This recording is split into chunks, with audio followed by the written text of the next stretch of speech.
was in shock when the Holocaust, the most horrific act in the history of mankind, became known. How was such an atrocity humanly possible? Never again became the call for unity among the nations. Anti-Semitism and racism will never be tolerated again. But historical lessons were forgotten, and as memory faded, anti-Semitism grew and spread until it became a worldwide crisis.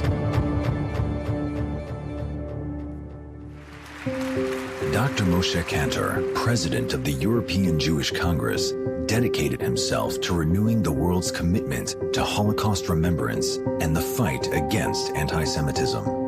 In 2005, Dr. Kantor, together with Yad Vashem, established the World Holocaust Forum to raise awareness and fight hate and racism. Ladies and gentlemen, only 3 years passed after Kristallnacht and Wannsee meeting took place, and the broken windows and burned synagogues were converted to death camps for the humanity.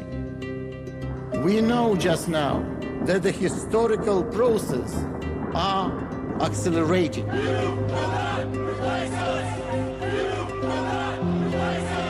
Today, only 60 years after the tragedy, we see again criminal tolerance to intolerance.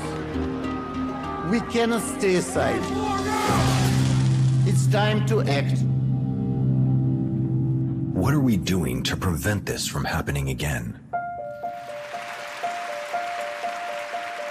Plus d'1,5 million d'êtres humains avaient été assassinés. Since its founding, 4 forums have been held, each aimed at engraving on the world's consciousness our sacred duty to remember the past and our collective responsibility to apply history's lessons to the present and future.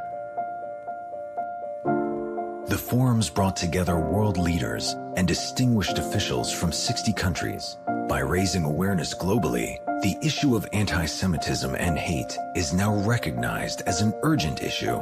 Мы обязаны в один голос заявить нынешнему и будущим поколениям: никто не может и не имеет права быть равнодушным к антисемитизму, национализму, ксенофобии, расовой или религиозной нетерпимости. It is sad and painful when this memory of Shoah, memory of the Second World War, hours or days, is being questioned. We are reminded that anti-Semitism may begin with words, but rarely stops with words. And the message of intolerance and hatred must be opposed before it turns into acts of horror. We are strong, we have power, we have influence, and this obliges us with our power to stand up when the evil is appearing, to do it every day in our parliaments, in our daily life, on the streets. We must stand up and say, not with us. The perpetrators of that crime tried to annihilate the entire Jewish people, but they failed. Because 65 years ago today, when the gates flew open, you were still standing. 75 years have passed since the concentration camps were liberated by the Allied forces. Remembering the past is our duty, but it's not enough. It is our responsibility to secure the future generations of mankind.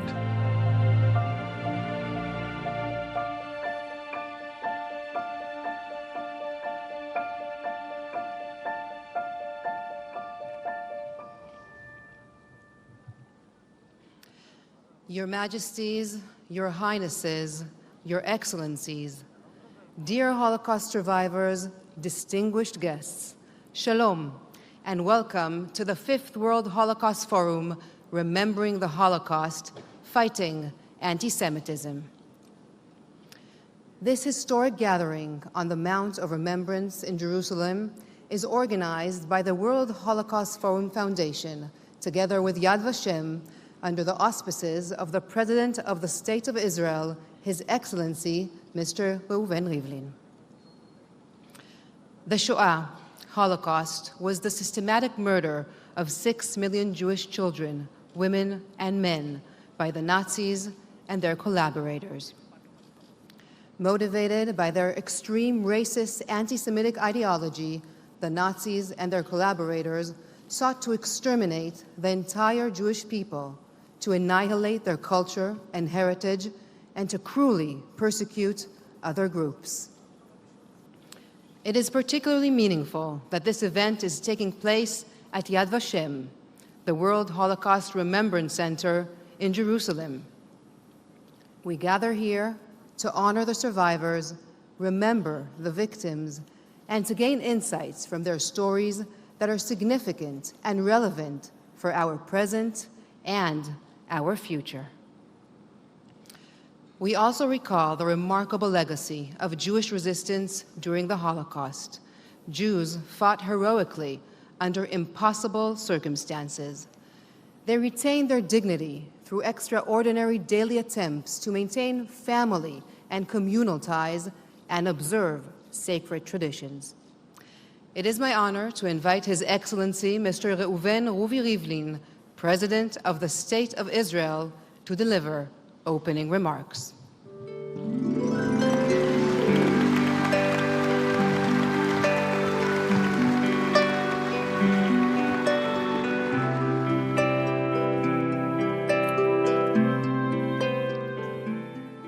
Dear Holocaust survivors, Your Majesties, Your Royal Highnesses, Your Excellencies, Presidents, Prime Minister, heads and President of Parliaments, representatives of many delegations who came to us, distinguished guests, and all my friends.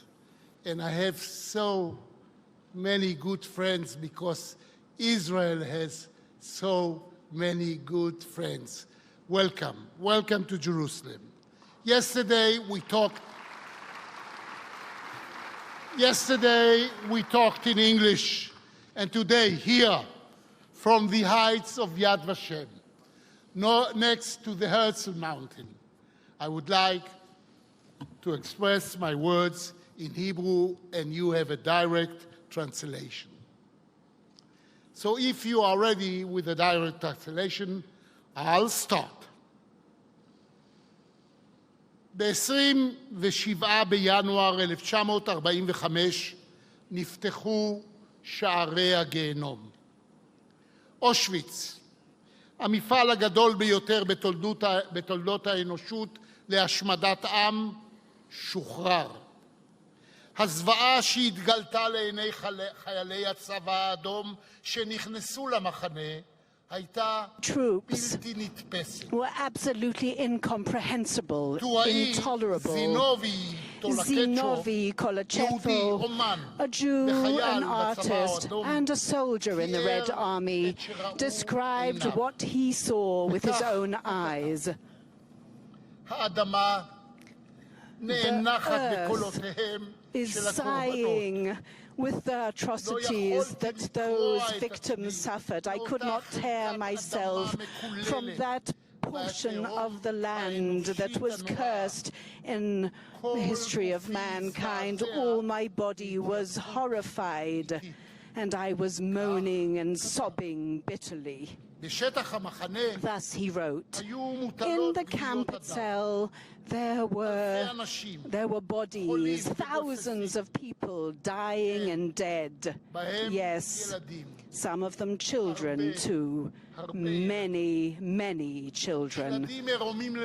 There were half-naked skeletons, some of them Muslims, emaciated. 1,600,000 human beings were in Auschwitz.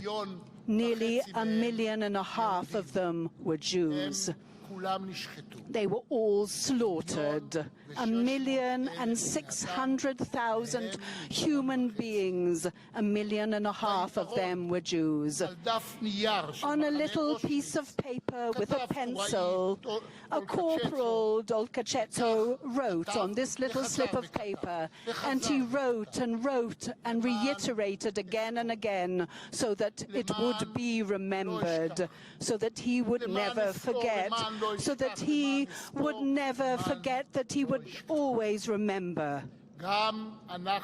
We too are here standing, kings, leaders, statesmen, heads of states and government here in Yad Vashem, Jerusalem, in order to remember and never forget.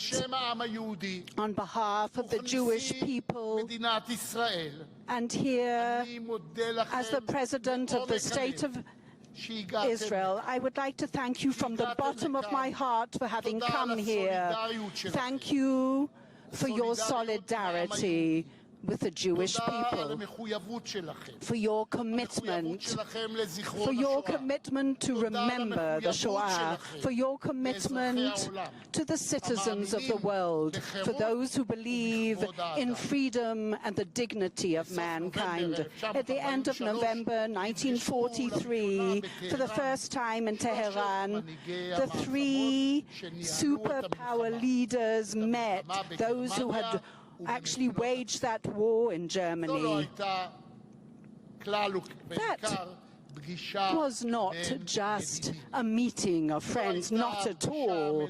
It was one with tremendous suspicions embedded in it, suspicions and suspiciousness, because there was an abyss of differences between them. But those three leaders chose. They chose because it was incumbent upon them to choose, to elevate themselves above the controversies because of one such elevated objective of the Nazi regime being totally destroyed. For the sake of mankind, that was what the alliance was for the sake of humanity, for millions of human beings, of my people who were exterminated and slaughtered in the Shoah, and tens of hundreds of thousands of millions who died, the victims of the Second World War. The Allies chose too late. Alongside that, they succeeded in facing the Nazi monster and saying, no more. At the end of the day, freedom and dignity and an alliance for the sake of life, they are the ones that became victorious over the Second World War, and that is not to be taken for granted. What would have happened in a world wherein the Allies would not have united, in a world wherein the racist theory would have been the superpower that would have overruled everything? Well, we are here today, and we knew what the international arena was able to do, united in order to fight together for one objective, and what they can do today, and they will continue acting together based on those shared common values, fighting against racism and anti-Semitism, against radical forces that are disseminating chaos and distraction and hatred. We must stand side by side as a wall, shoulder to shoulder, against it for the sake of humanity and humankind. At the end of the Second World War, the era of responsibility actually was embarked upon. In other words, after the atrocities of the Holocaust and the war, the states chose to conduct themselves with responsibility. The national democracies have always reacted, and the fruit that have been harvested have been in accordance with that. After all, enlightenment and eradication of disease. We should never see in democracy something to be taken for granted. It is not thus. We must distance ourselves from remembering that destruction and the Holocaust and the Second World War. But it is incumbent upon us to remember, even nowadays, dear distinguished guests, the esteemed heads of states here, we must sense and we need that responsibility. My distinguished guests, the Jewish people is a people that remembers. We remember not because we have a sense of supremacy and not in order to sort of just think about those atrocities the whole time and the self-justice, no. But we remember because we understand that if we do not remember, then history can be repeated. Not only human beings burned in those horrible ovens in Auschwitz, but liberty, freedom, and human solidarity also came up in that smoke through the chimneys. Nazi Germany tried to slaughter and exterminate the people, hoping to eradicate the Jews and get rid of them, wipe them off the map. But the Nazi racist views caused the death of over 66 million human beings, men and women. Let us not be confused. Anti-Semitism does not only stop with Jews, but racism and anti-Semitism is a malignant disease that dismantles people and states and countries, and no society, no democracy is immune to that. My dear distinguished guests, the state of Israel is not a compensation for the Holocaust. It was not incepted in order to compensate them for the events that took place. But it was established because it is our homeland, the homeland of the Jewish people. And we came from there and always returned to it after 2,000 years, a millennia of exile.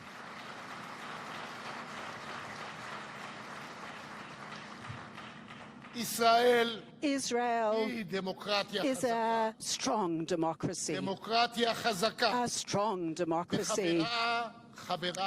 And yes, a very proud member in the League of Nations, not waiting for redemption, but waiting for partnership that demands partnership, a fully fledged one in the struggle and battle against anti-Semitism, the new and the old one that is looming above us now in a different shape.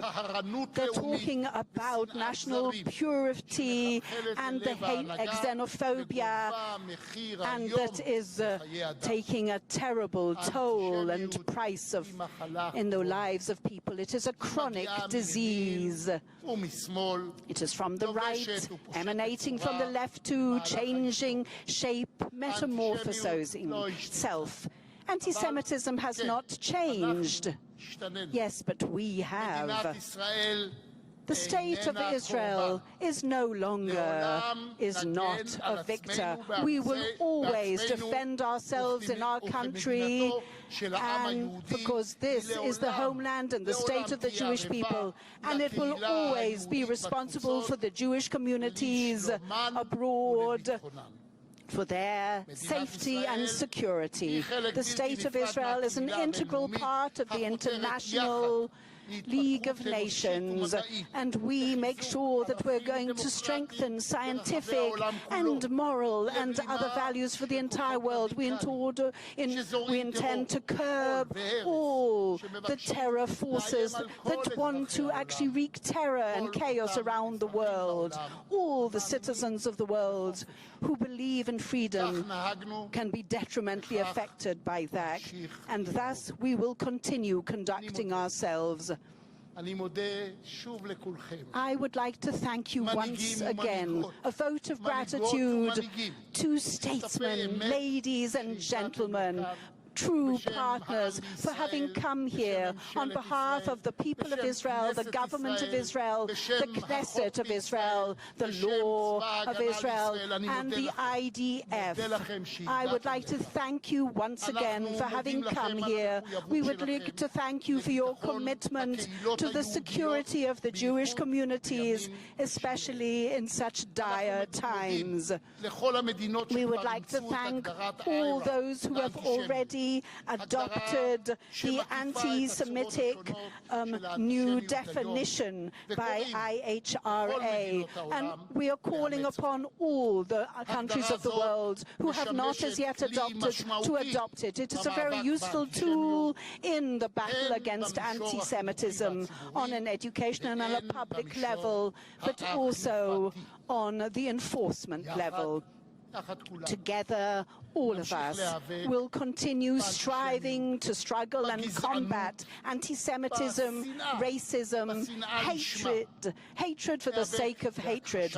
We will struggle against denial of the Holocaust and forgetting it. We will continue educating our children and ensure that history will not be repeated, because the era of such accountability and responsibility of all of us here has not concluded.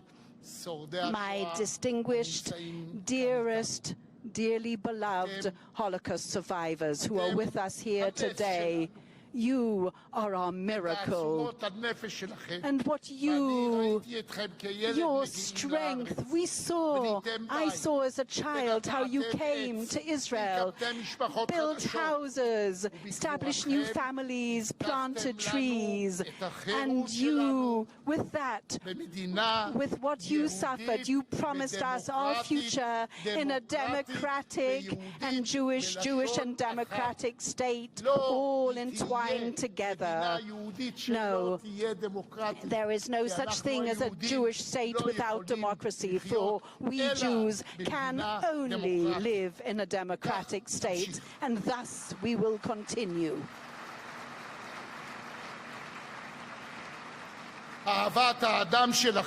The love of humankind and your love of Israel, they are our moral compass that we will follow in the footsteps of.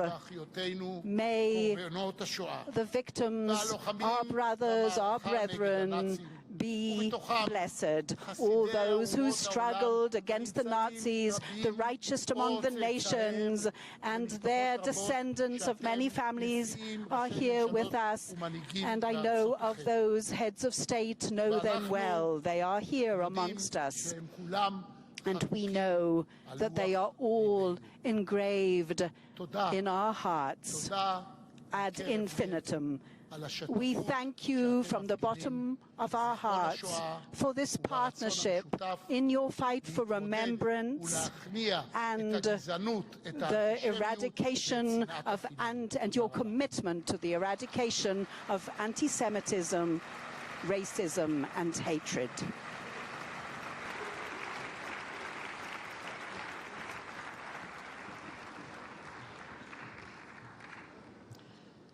Thank you, President Rivlin. Ladies and gentlemen, His Excellency Vladimir Putin, President of the Russian Federation, is now entering the hall.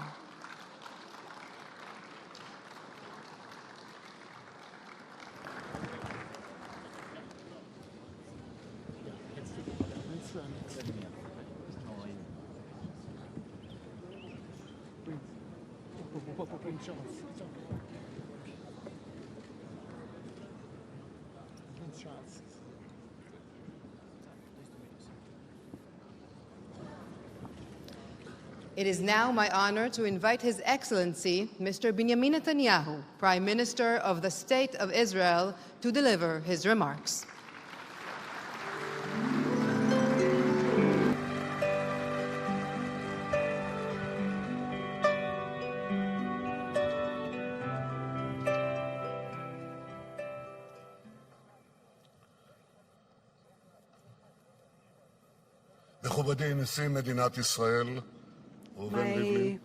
The President of the State of Israel, thank you for having initiated and convening this important conference.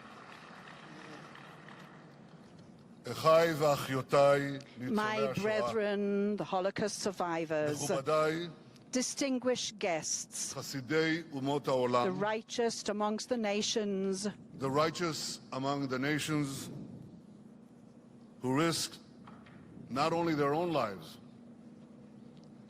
but the lives of their families to save Jews during the Holocaust.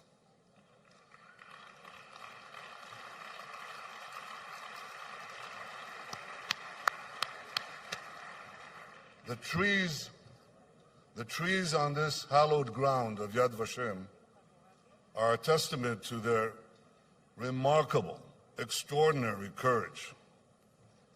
Your Majesties, Your Royal Highnesses, Presidents, Mr. Vice President, Prime Ministers, and the many distinguished guests and dignitaries assembled here.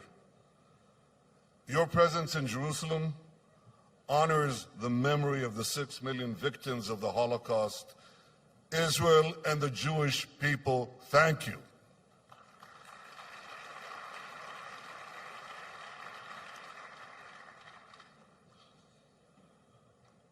Auschwitz וירושלים, תהום ופסגה.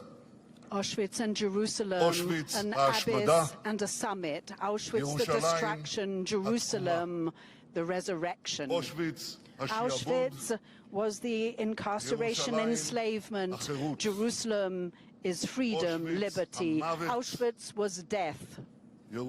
Jerusalem is life. 75 years ago, our people, the Jewish people, were liberated from the valley of death. It was the biggest ever, the greatest ever in the history of mankind. No one of those who survived have forgotten a thing. The helplessness, the insufferable moments that never ended, the flames, the smoke, and the mourning, the loss. Slowly but surely, at the same time, they feel a tremendous vote of gratitude for the day of the liberation when the Red Army marched into Auschwitz, that tremendous sacrifice of the allies, of the soldiers and the people.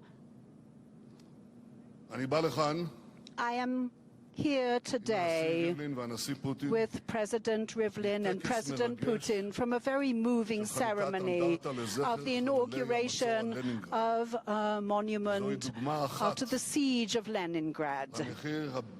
And that is one of the intolerable actual realizations of what that victory over the Nazism was. But on such a day, it is incumbent upon us to say, for the 6 million people of our people, 1.5 million children amongst them, that those gates of hell were broken into too late. And therefore, in the foundation of the resurrection and this inception of the State of Israel, there is one decree: there will never be another Holocaust.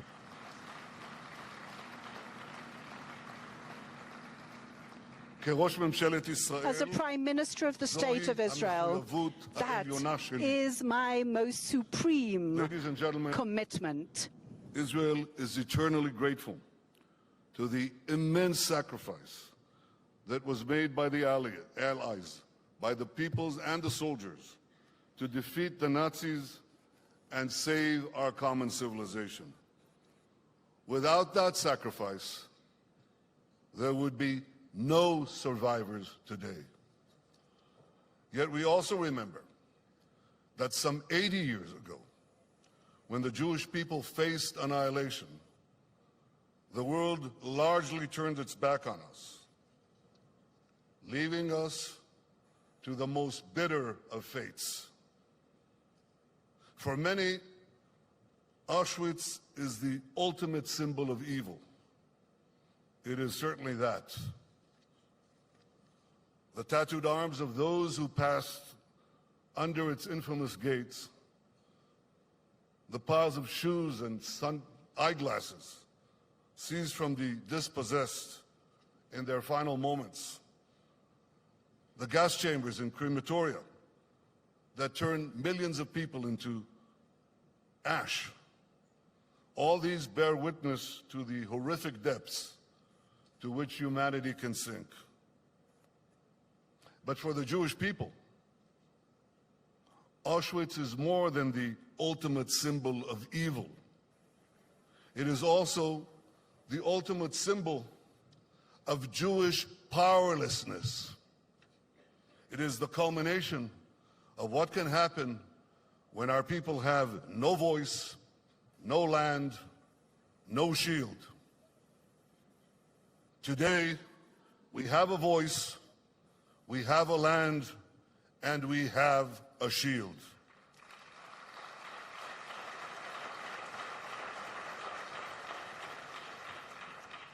Today, our voice is heard in the White House and in the Kremlin, in the halls of the United Nations and the American Congress, in London, Paris, and Berlin, and in countless capitals around the world, many of them represented here by you. Today, we have a land, our ancient homeland, which we brought back to life, to which we ingathered the exiles of our people, and in which we built an advanced and powerful state. And today, we have a shield, and what a shield it is. Time after time, the strength of our arms, the courage of our soldiers, and the spirit of our people have prevailed against those who sought to destroy us.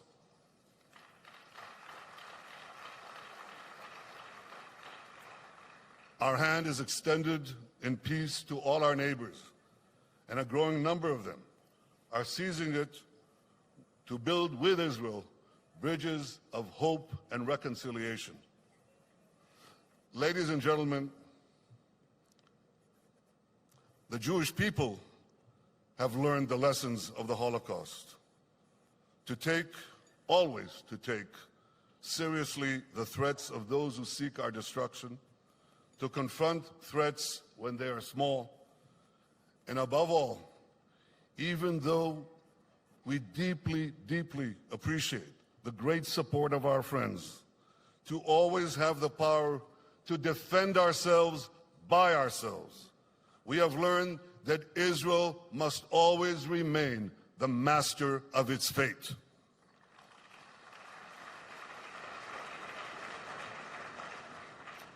The Jewish state has learned the lessons of the Holocaust, as the world learned the lessons of the Holocaust.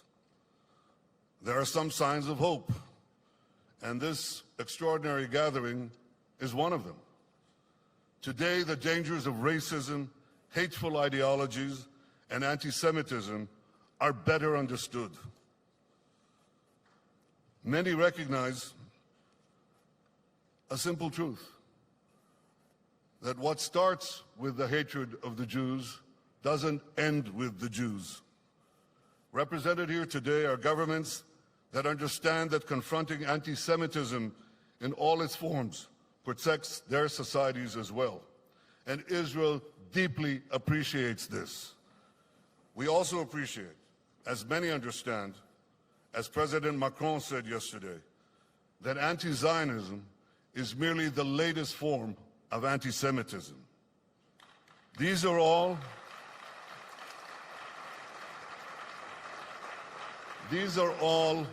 real signs of hope and understanding and cognizance of how to protect our civilization and our world. And yet I am concerned.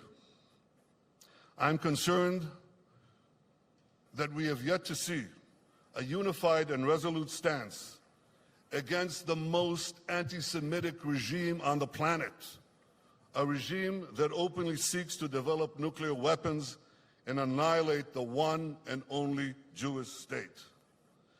Israel salutes President Trump and Vice President Pence for confronting the tyrants of Tehran that subjugate their own people.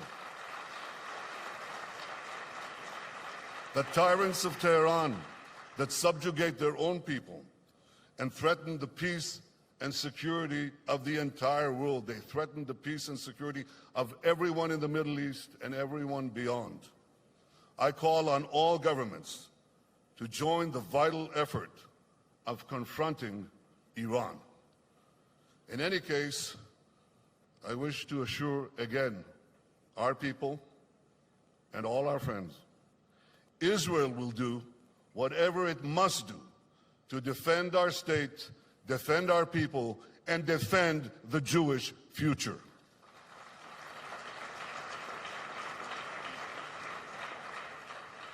גבירותיי ורבותיי, Ladies and gentlemen, כראש ממשלת ישראל, as the Prime Minister of the State of Israel, I obligate myself, I commit that those words, never again, will not be an empty slogan, but it will be an ongoing decree, an imperative that must be followed, continuing and following that voyage of resurrection that started in Isaiah's day of the dry bones, from enslavement to liberty and freedom, from Auschwitz to Jerusalem, from darkness to light, in the words of Isaiah the prophet. For the people walking in the darkness, they saw a great light. Thank you very much, one and all.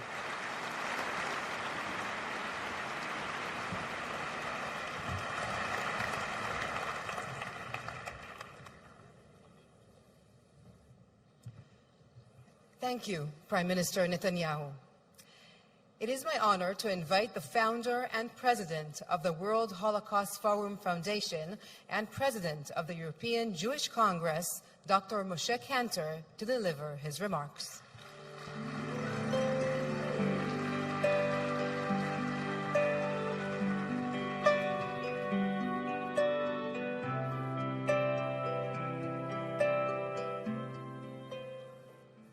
Your Majesties, Your Royal Highnesses, Your Excellencies, distinguished guests, and dear Holocaust survivors.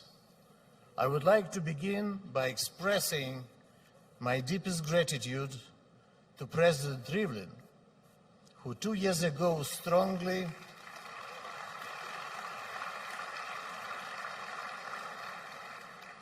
supported the idea to lead the World Holocaust Forum in Jerusalem under the special partnership of Yad Vashem and European Jewish Congress.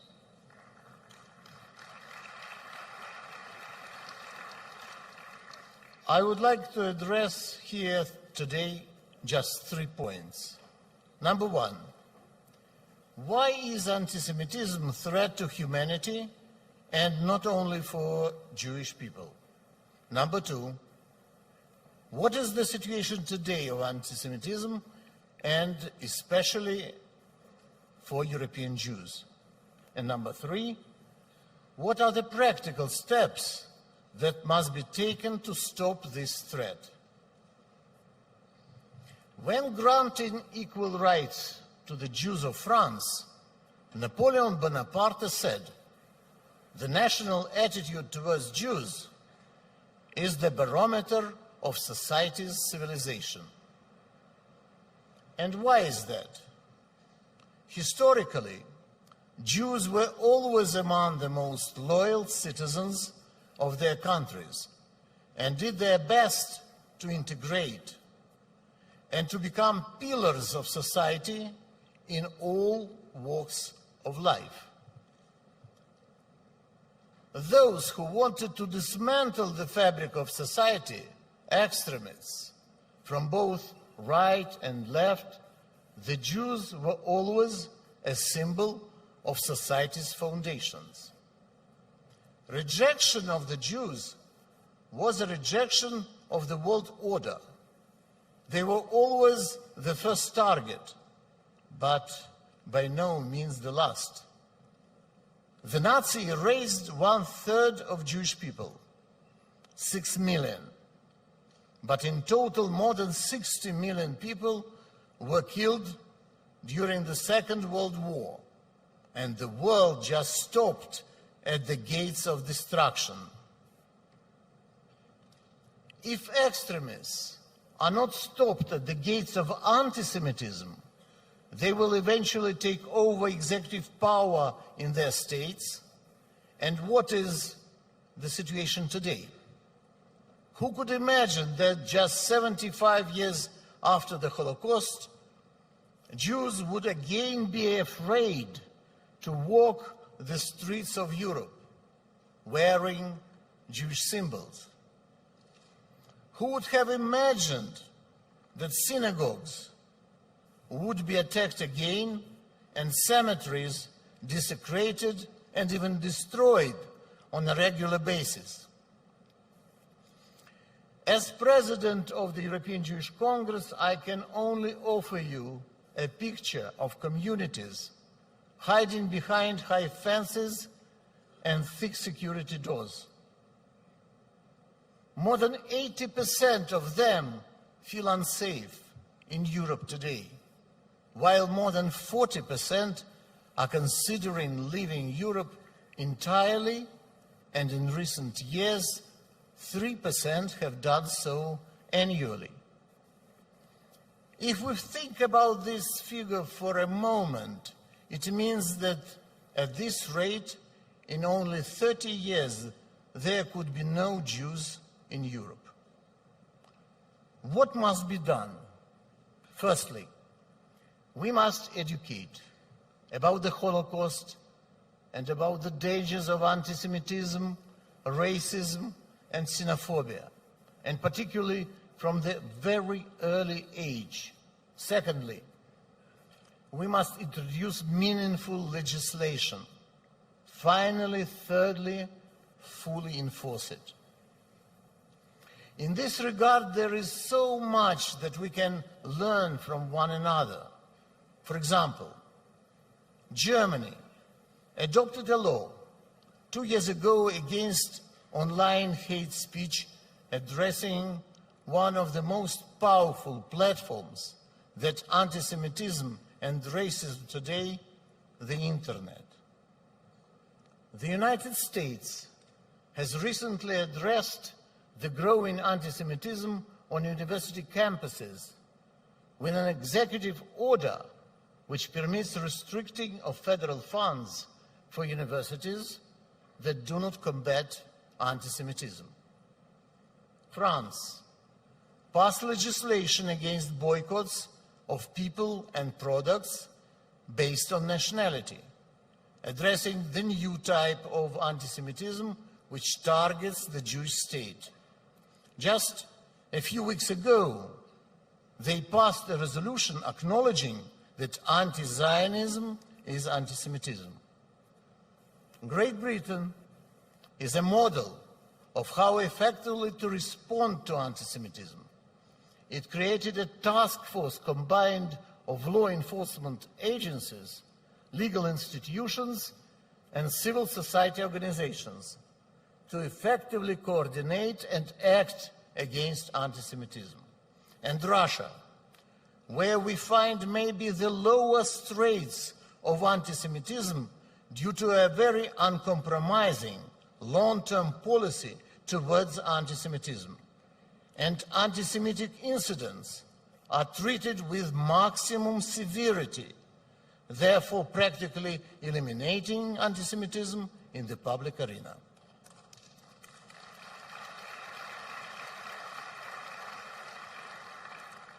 These 5 positive examples of strong leadership should be common all over Europe and all over the world. So, to resume, we have to equate legally and practically the words and actions of anti-Semitism to the words and actions of extremism and even terrorism. Otherwise, it will be too late. When extremism takes over executive power country by country, which means your power and our mutual future. We are together today, united in our words and in our belief for a future free from anti-Semitism, racism, and xenophobia. Together, we will plant the seeds of trust and belief so that our daily prayers for salvation will be answered. I thank each and every one of you for being here, for your dedication, belief, and commitment. Thank you.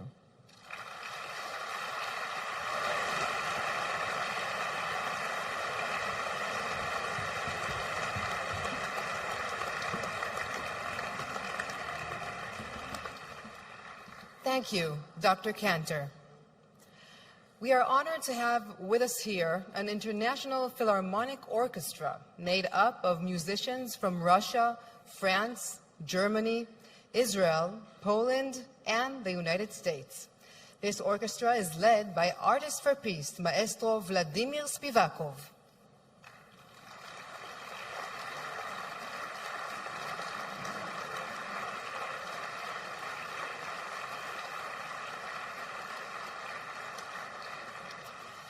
It will now perform the piece Evening Prayer, Last Night in the Ghetto, from the symphony Yellow Stars, composed by Isaac Schwartz.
The Allied nations came together in order to defeat Nazi Germany and its collaborators.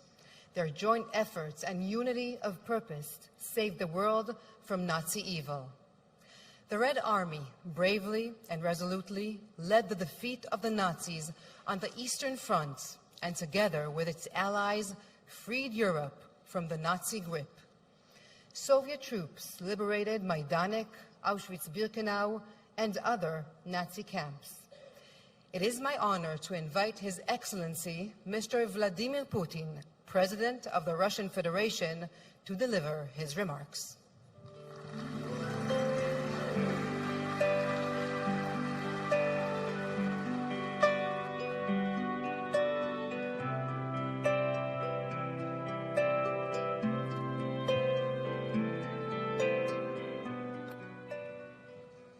Уважаемый господин президент, Mr. President, уважаемый господин премьер-министр, Prime Minister, коллеги, друзья, дамы. colleagues, friends, ladies, gentlemen. Сегодня на международном форуме, We've gathered today at this international forum to honor the memory of the Holocaust victims. It is our shared responsibility that has brought us together, the debt we owe to the past and to the future. We mourn for all the victims of the Nazism, including 6 million Jews, tortured to death in ghettos and concentration camps, atrociously slaughtered in punitive expeditions.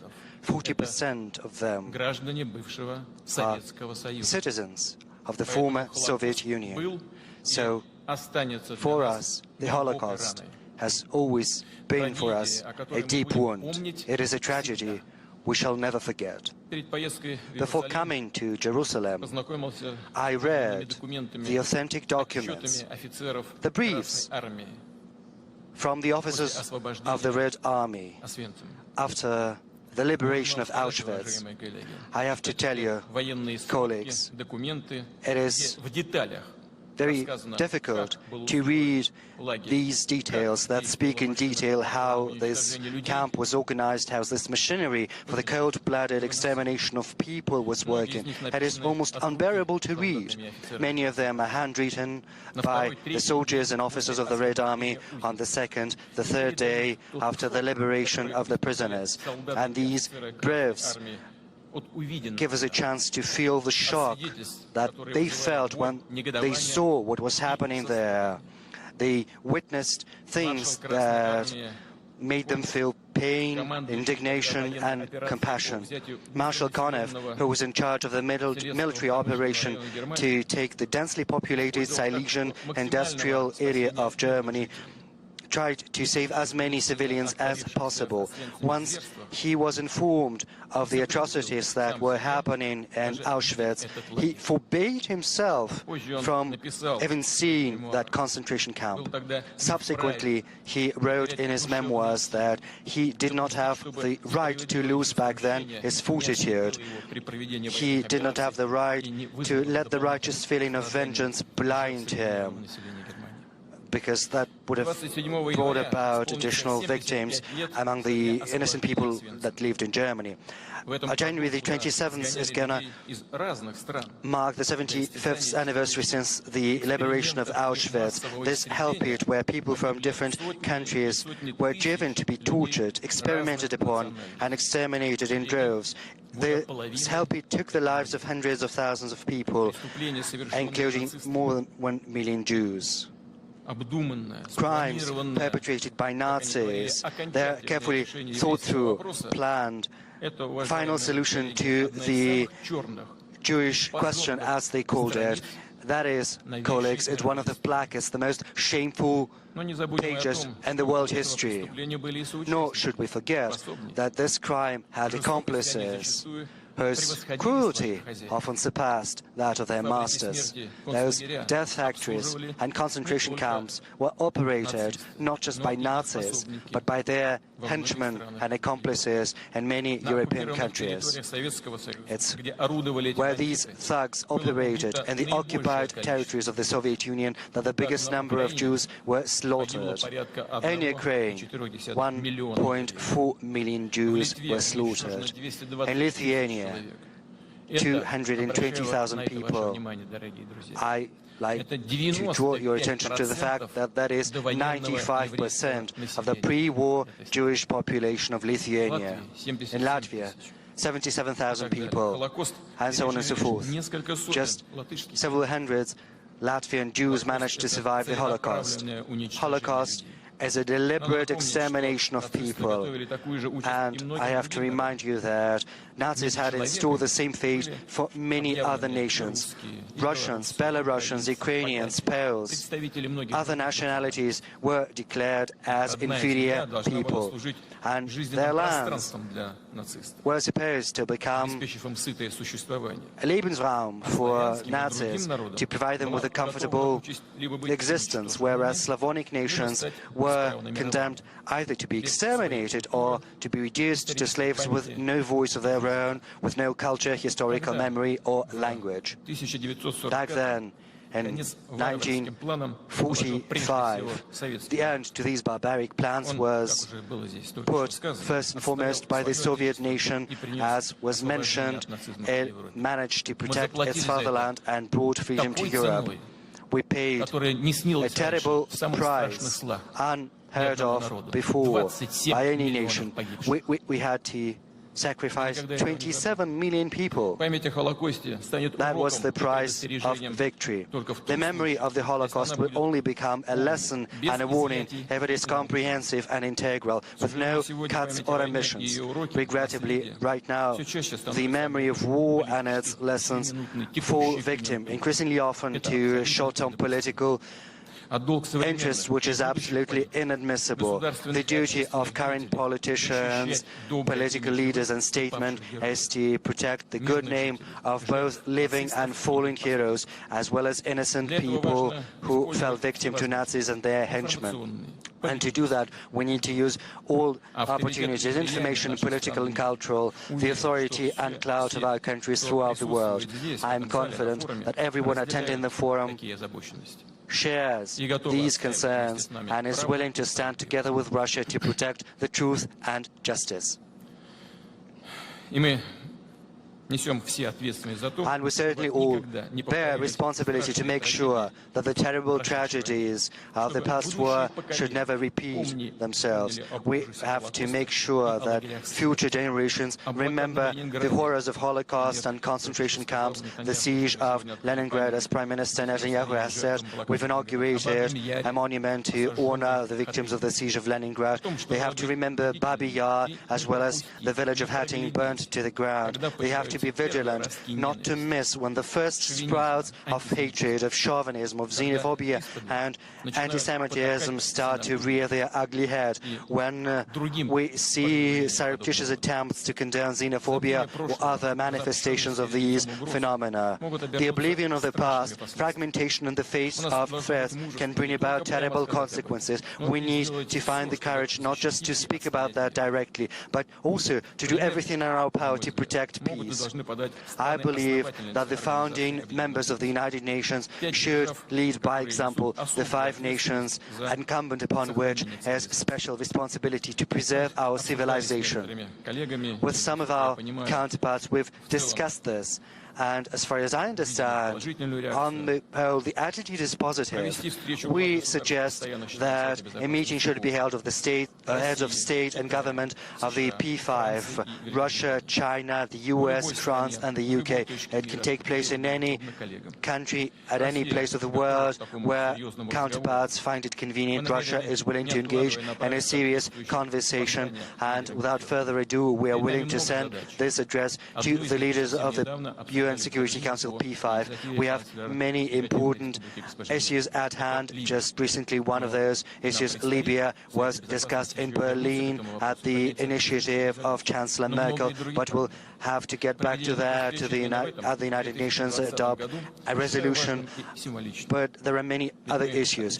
Holding such a meeting in 2020, I believe, is going to be emblematic, as we will celebrate the 75th anniversary since the end of the Second World War, as well as since the establishment of the United Nations. A summit of nations that made the main contribution to routing the aggressor, to building a post-war world order that could play an important role in finding collective collective responses to the challenges and threats of today, and it would demonstrate our common devotion to alliance and also historical memory, to those lofty ideals and values our forefathers fought side by side for. And in conclusion, I would like to say thank you to our Israeli colleagues for the warm and hospitable welcome here in Jerusalem, and wish the participants of the conference as well as all citizens of Israel peace and all the best. Thank you very much.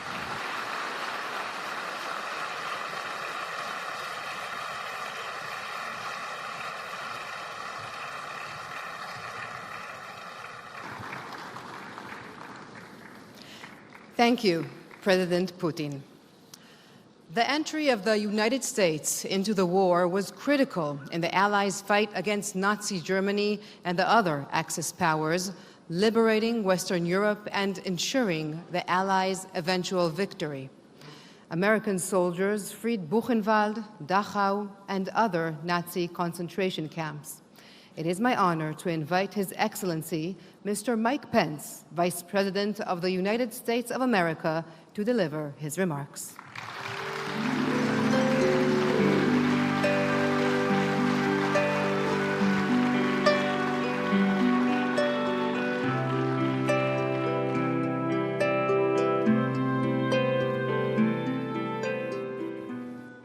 President Rivlin, Prime Minister Netanyahu, Your Majesties, Presidents, Excellencies, honored survivors, and distinguished guests. It is deeply humbling for me to stand before you today on behalf of the American people as we mark the 75th anniversary of the liberation of Auschwitz. On this occasion, here on Mount Herzl, we gather to fulfill a solemn obligation, an obligation of remembrance, to never allow the memory of those who died in the Holocaust to be forgotten by anyone, anywhere in the world.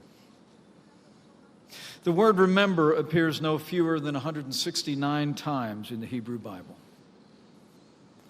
For memory is the constant obligation of all generations. And today, we pause to remember what President Donald Trump rightly called the dark stain on human history, the greatest evil ever perpetuated by man against man in the long catalog of human crime. The faces of 1.5 million children reduced to smoke under a silent sky for the crime of having a single Jewish grandparent.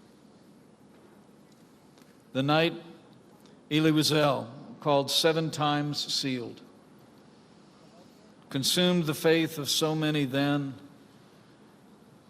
and challenges the faith of so many still. Today we remember what happens when the powerless cry for help and the powerful refuse to answer. The town's name was Vashem. As part of their plan to destroy the very existence of Polish culture, the Nazis gave Polish towns German names, and this one they called Auschwitz.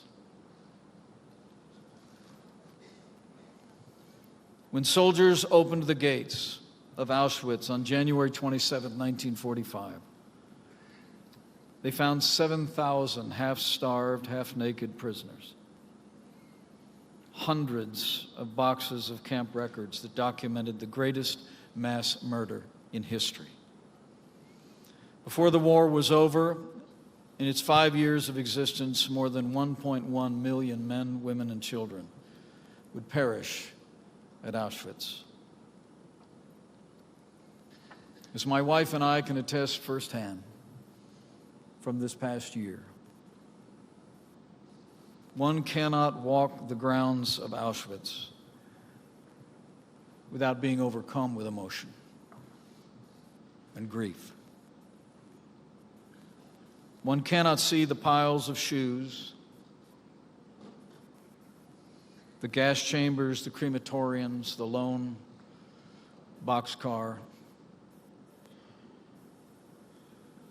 facing the gate to the camp, and those grainy photographs of men, women, and children being sent to their deaths without asking, how could they? Today we mourn with those who mourn and grieve with those who grieve. We remember the names and the faces and the promise of the 6 million Jews who were murdered in the Holocaust. Today, we also pay tribute to those who survived, who all these years have borne witness to that evil and have served mankind by their example.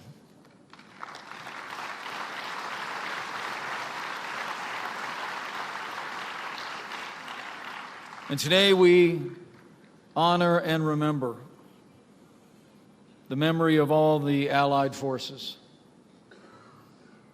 including more than 2 million American soldiers who left hearth and home, suffered appalling casualties, and freed a continent from the grip of tyranny. And finally, we pay tribute to the memory of those non-Jewish heroes who saved countless lives.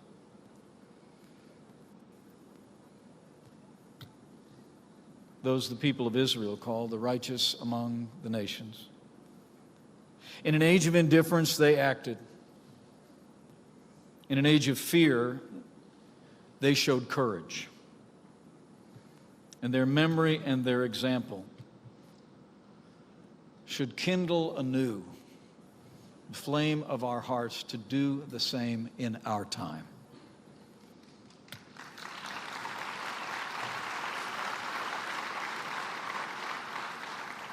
We must be prepared to stand as they did against the wave of their times.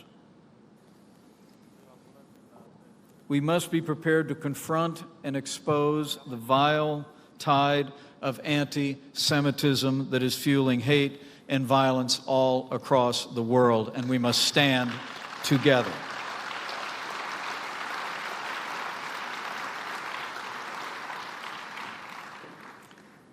In that same spirit, we must also stand strong against the leading state purveyor of anti-Semitism, against the one government in the world that denies the Holocaust as a matter of state policy and threatens to wipe Israel off the map. The world must stand strong against the Islamic Republic of Iran.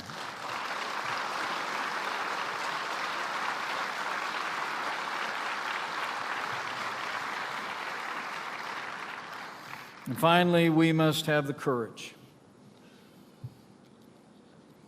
to recognize all the leaders and all the nations that are gathered here, that today we have the responsibility and the power to ensure that what we remember here today can never happen again.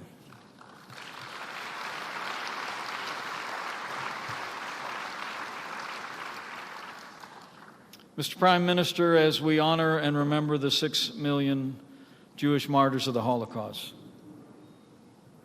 the world can only marvel at the faith and resilience of the Jewish people, who just 3 years after walking in the valley of the shadow of death, rose up from the ashes to reclaim a Jewish future and rebuild the Jewish state.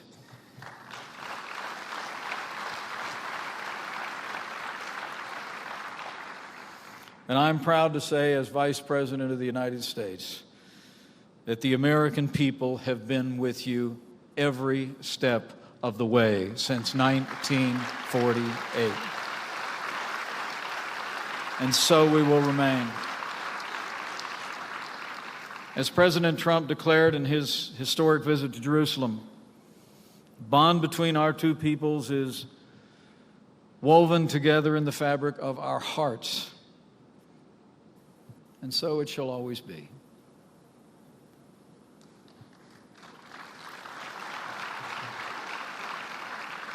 Today we remember not simply the liberation of Auschwitz, but also the triumph of freedom. A promise fulfilled, a people restored to their rightful place among the nations of the earth.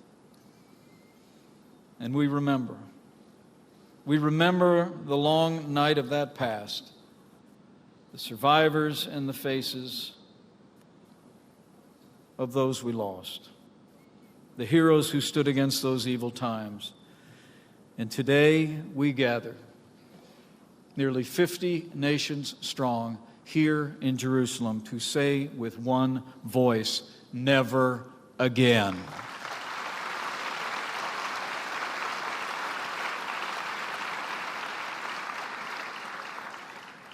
Through pogroms, persecutions, and expulsions in the ghettos, and finally even through the death camps, the Jewish people clung to an ancient promise that he would never leave you or forsake you, and that he would lead this people to inherit the land that he swore to your ancestors that he would give them. And so today, as we bear witness to the strength and the resilience and the faith of the Jewish people, so too we bear witness to God's faithfulness to the Jewish people.